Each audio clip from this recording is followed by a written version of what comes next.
Eu me chamo Olívio de Cupé, eu sou natural do Paraná, mas faz muitos anos que eu moro aqui na aldeia Crocodilo de São Paulo. E eu escrevo literatura nativa há muitos anos, então eu comecei a escrever em 1984. Até, inclusive, ontem saiu numa matéria falando sobre os pioneiros da literatura, e eu sou um deles, né? E gosto muito de escrever porque desde pequeno eu sempre acreditei que a literatura é uma forma de nós indígenas conscientizar a sociedade também. Então, naquela época não havia escritores indígenas com livros publicados. Então foi uma época assim difícil porque não foi fácil a gente dar início nessa literatura. E hoje a gente tem vários escritores indígenas, né, com livros publicados, inclusive meus filhos, né? Porque meus filhos acompanharam eu desde pequeno, observando, lendo meus livros, escutando história. Então nisso eles foram aprendendo e descobriram o talento também. E então na verdade meus 4 filhos são escritores, né? E minha mulher também, que ela é escritora, que ela não sabe ler nem escrever, mas ela conta história. Então eu digito as histórias para ela quando ela quer contar, né? Então é importante porque esse trabalho vai chegar nas escolas e daí as pessoas vão conhecer melhor o mundo indígena. Porque no Brasil o povo sabe pouco sobre o índio e quando sabe, sabe errado. Então por isso que o branco no Brasil tem o costume de falar mal da gente, né? Falar um monte de coisas. Então por isso que a literatura nativa ela tem essa grande importância. E hoje, inclusive, o meu filho, Kunumi MC, além dele ser escritor, ele tem um monte de coisa que ele faz, né? Que ele é escritor, ele é compositor, ele é tradutor, tem 2 livros publicados, tem 2 filmes na Europa, tem 2 CD, né, digital gravado, e canta rap, né? Então, e canta as músicas de Guarani também. Então ele gosta de fazer bastante coisa. Então, são dons que a gente tem que aproveitar para conscientizar a sociedade, né? Todas as músicas indígenas para nós é sagrada, né? E a gente toda noite os Guarani a gente vai para casa de reza para agradecer a Nhanderu, porque ele já deu tudo para nós, a vida, natureza. Então a gente só tem de agradecer e a gente canta as músicas para agradecer. Nós moramos no meio da mata, né? Então a gente tá assim, de repente, quando surge uma ideia, ele vem lá em casa e fala assim, escrevi uma letra aqui, daí ele mostra para mim. Daí eu fico observando. É igual agora, esse dia atrás, um instituto aqui de São Paulo convidou o Verá, o Kunumi, para fazer um videoclipe, né? Daí o Kunumi já foi e escreveu uma letra. Escreveu a letra, depois ele chegou e falou assim, ô pai, escreve uma poesia aí para mim incluir junto na coisa. Então vai sair um videoclipe, uma declamação de uma poesia minha, depois a música, a letra dele, e a gente vai mostrando, né? Então a gente vai organizando certinho, tranquilo. Agora os textos, quando às vezes eu falo para ele assim, escreve, deixa guardado, porque uma hora a gente vai tentar ver se consegue mandar para uma editora. Inclusive ele está com um texto novo agora que ele estava querendo gravar para apanhar na internet, né? Eu vou contar uma história que é um livro novo, que eu acho que quando ele lançar vai ser sucesso. O nome do livro que ele escreveu, a história, chama A Origem da Bola. Porque a origem da bola veio do Guarani, né? Tá certo que os ingleses ganharam a fama e o mundo todo conhece o futebol hoje, mas a bola veio do Guarani, né? Então muitos não sabem disso. Se você for no Paraguai, as pessoas sabem da história, né? As pessoas sabem da história e todo mundo conhece. Já esse livro que ele escreveu, eu acho que vai ser muito importante porque as pessoas vão conhecer um pouco da cultura indígena, coisa que às vezes não sabe. Com 13 anos de idade, foi em 2014, estava acontecendo a Copa do Mundo aqui no Brasil e o pessoal da FIFA entraram em contato com a aldeia querendo que os indígenas participassem, né? E aí indicaram 3 pessoas, né? Que eram para participar. Tinha 2 meninos, eu estava junto, e uma menina. Então meu pai me indicou. E aí eu fui escolhido também. A gente foi fazer o ensaio, a gente voltamos para a aldeia, né? Só que não sabia direito, né? Na época, não sabia que era ao vivo, que ia acontecer, que ia ter uns jogadores, né? Só uma semana antes, quando ia acontecer, que eu sabia, né? Que eu ia aparecer na TV, né? Que não sabia nem o que era a Copa do Mundo, né? Mas estava lá, né? E aí, 3 dias antes, quando ia acontecer a Copa, um liderança daqui, que se chama Fábio, ele teve uma ideia de algum de nós fazer um protesto, né? Porque sabia que a gente ia representar a paz, né? Mas mesmo assim, ele queria que a gente fizesse um protesto, porque para pedir paz mesmo, né? Porque a gente não vive uma paz assim como eles pensam, né? Os brancos pensam, né? Então, ele tinha uma faixa escrito demarcação já, e aí ele fez mais 2, né, para outra pessoa indígena fazer o protesto, né? A gente ensaiamos aqui, né, na aldeia, a gente não falou para ninguém, né, sobre essa faixa, né? Eu não falei nem para o meu pai, né? Porque falaram para eu não falar com ele sobre isso, né? Senão ele não ia permitir, né, que eu fizesse um protesto. A gente foi, no dia a gente foi, levamos a faixa, só que foi escondido. A gente levou a faixa, estava acontecendo ao vivo, e outro menino não fez, né, esse protesto, e outra menina também não fez, né. Eu estava no último, né. Era para representar a paz, soltar a pomba, não bomba, né, a pomba da paz, né, pomba branca, né, para representar a paz. E tinha um indígena, uma menina negra e um menino branco. A gente foi no meio do campo, e aí a gente soltou a pomba para representar a paz. Só que eu estava com medo, né, de soltar essa faixa, né, porque eu era muito pequeno, mas sabia, né, que era um protesto, né. Já havia visto que um protesto, qualquer protesto tinha muita violência. Só que eu tirei essa faixa, mostrei para todo mundo, porque tinha pensado nas falas que o liderança daqui falou para mim, né, que o que você irá fazer agora, se você fazer, não vai valer só para você, vai valer para todos os povos indígenas do Brasil, porque é muito importante hoje as terras indígenas serem demarcadas, né? Porque estava escrito demarcação já na faixa. Eu pensei no que ele disse antes, e aí eu peguei a faixa do short e mostrei para todo mundo, e na hora estava olhando só para baixo, porque estava com medo, né, dos outros pegarem uma pedra e jogar em mim, né? Só que foi diferente.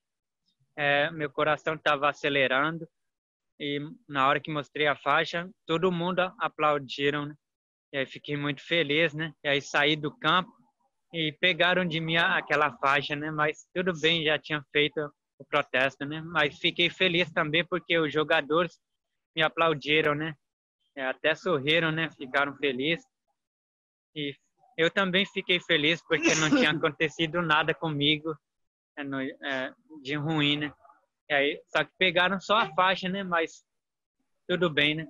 E aí foi lá, voltamos para casa, 10 horas da noite, cheguei em casa e falei para o meu pai que aconteceu tranquilo, né? Foi tudo bem, né? E 11 horas da noite ele recebeu uma imagem minha, pensou que era fake news, só que não era, né? Era uma foto minha, eu fazendo protesto, né? Eu falei, o meu pai disse para mim se era verdade essa foto, e falei que sim, eu tinha feito, né? Mas ele disse que não tinha visto na TV, né? Não apareceu, né? Mas no outro dia seguinte, aqui na aldeia Crucutu, encheu de jornalista querendo saber o que era essa frase de demarcação já. Mas não era jornalista aqui do Brasil, era europeus fora do Brasil, né?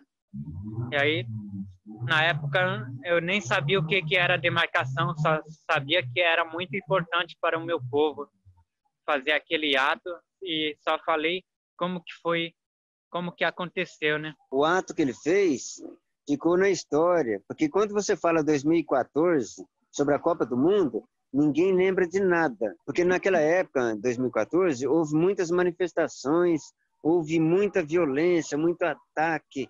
Então, o que acontece? A sociedade tem que ficar brigando mesmo, é um direito do povo. Só que o Kunmin, ele fez uma coisa que não precisou de briga, não precisou de falar uma palavra. ele apenas pegou uma faixa e mostrou ao mundo que nós, indígenas, queremos a demarcação das terras indígenas. Então, isso é um ato importante, mas nem todo mundo tem a mesma sorte de, mesmo sem, como o Kunmin fez.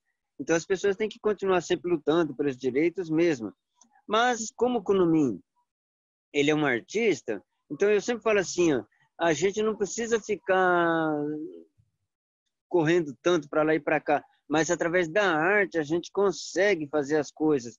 Porque às vezes eu estou na aldeia, mas às vezes através de uma música, como o Kunmin gravou agora a música Guerreiro da Floresta, essa música está fazendo sucesso. Ela está sendo cantada em Guarani, tem a legenda em português, mas é uma forma de mostrar para a sociedade os nossos direitos, a nossa luta. Então, por isso que a gente tem que aproveitar a arte através da poesia, através de um conto, através de um romance, através de uma música. Então, como o Kunmin canta rap, então, através do rap, ele defende os povos indígenas. Então, quanto mais artistas indígenas nas aldeias do Brasil estiverem criando suas artes, melhor, porque a sociedade ela precisa ouvir os povos indígenas, porque nós estamos na aldeia, mas não estamos isolados, nós estamos ligados ao mundo. Então a internet hoje, ela tem que ser uma coisa bem feita, porque se a gente souber usar, ela é uma forma de luta.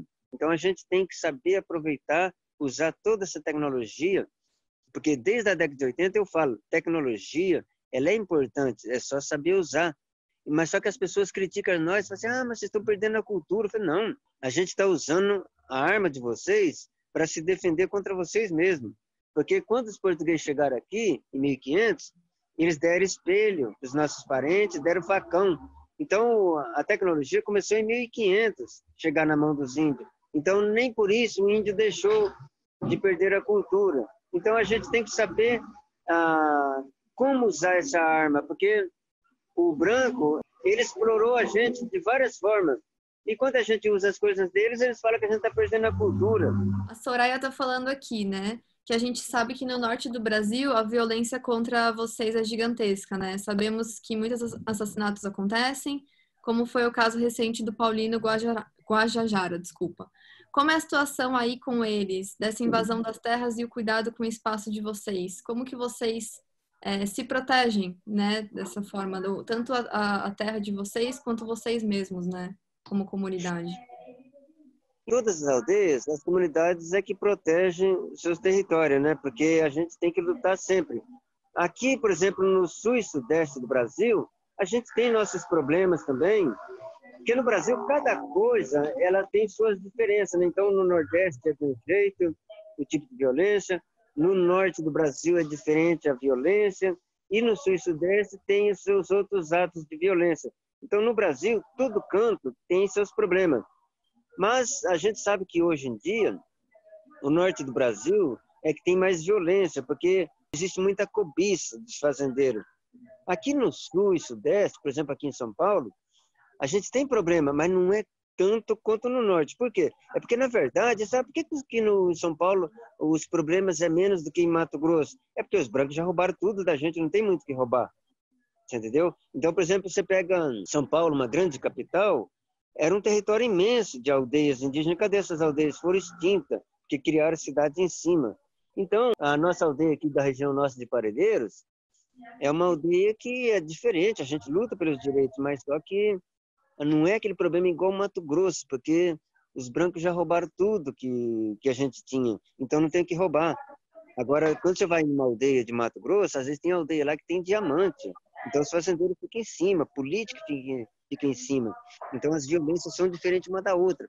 Mas aqui em São Paulo a gente sofre preconceito também. É uma coisa que eu não sei se um dia vai acabar, mas a gente pode lutar para diminuir. Então por isso que nós não temos escapatória. Aquele ditado que sempre fala assim, se correr o bicho pega, se ficar o bicho come. Então o índio é assim, a gente não tem escapatória, você entendeu? A escapatória é difícil, então por isso que a gente tem que lutar para conscientizar a sociedade, para apenas diminuir as coisas.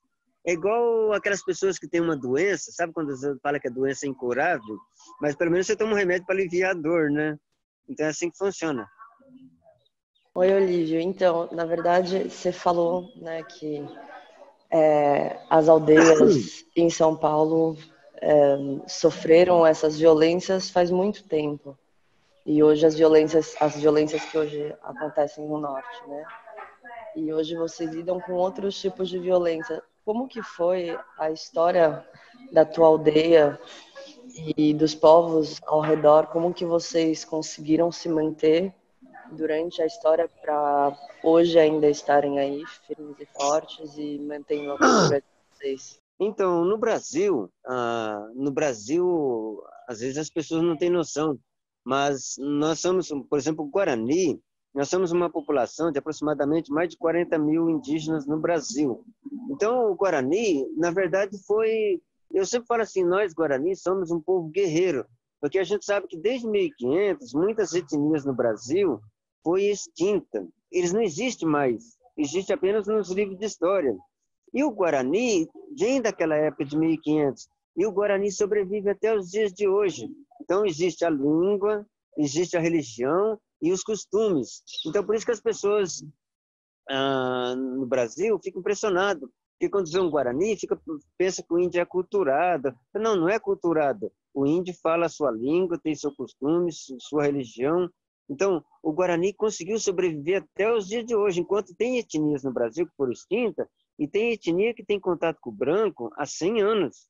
E esses povos já perderam a cultura. E por que o Guarani não perdeu?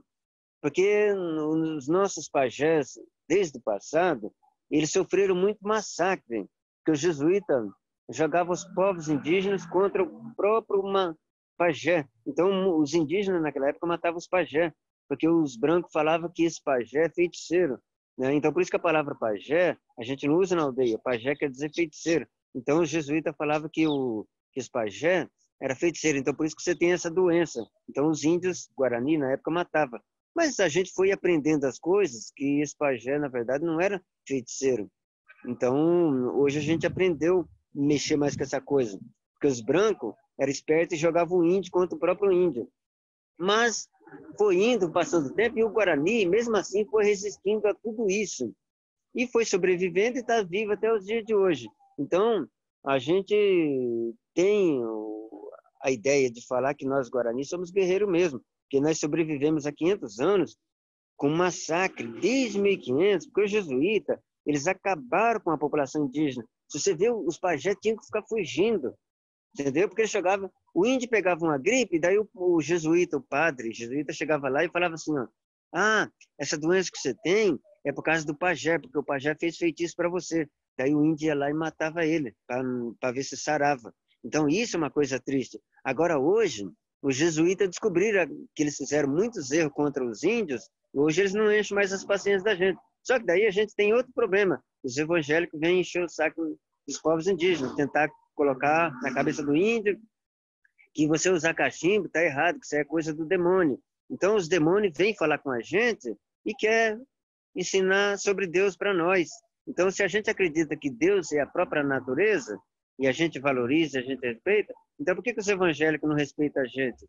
Né? Então, é triste, a gente vai passando séculos e séculos, e a sociedade não entende o índio, porque a gente quer apenas ser respeitado, assim como a gente respeita a sociedade, porque a gente não vai, você nunca vê um índio ir lá numa igreja católica, numa igreja evangélica e fala assim, olha, vocês têm que largar disso, porque isso aí está errado. Agora, eles vêm falar para a gente que nós estamos errados. E a Priscila também está te perguntando aqui se existe uma união entre as tribos para lutar contra a violência, né, vinda da política, e se a FUNAI realmente funciona. Vocês se unem como tribos também? E a FUNAI funciona? Pergunta polêmica. Então, as etnias, por exemplo, o povo Guarani, no Brasil, a gente sempre tem um contato. Então, hoje em dia, por exemplo, a internet, ela ajuda muito, porque você pode se comunicar através do Facebook, está sempre discutindo política. Hoje nós temos aqui no Brasil, existe uma comissão chamada Comissão Guarani Uirupá. Essa comissão, ela luta pela causa indígena, pela questão da demarcação, partes políticas. É muito bom. Então, é gostoso você saber que tem uma organização Guarani, onde qualquer política que for discutir, eles estão sempre juntos trabalhando, né? Então tem essa comissão.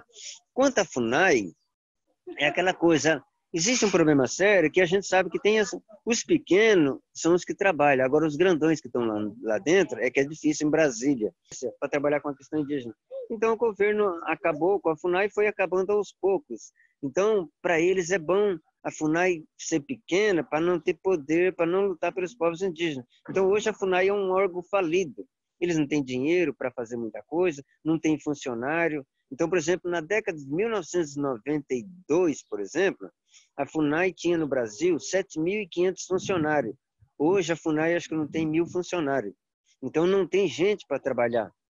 Você entendeu? Então o que acontece? Não é porque as pessoas da FUNAI são ruins, é porque a FUNAI é um órgão controlado pelo governo e controlado pelos políticos, para não fazer. Você entendeu? O dia que a FUNAI tentar fazer, eles derrubam. Então, por exemplo, bastou um presidente da FUNAI ir lá e falar assim, ó, em defesa do povo indígena. Então, por exemplo, vamos dar um exemplo, um presidente hoje da FUNAI lá.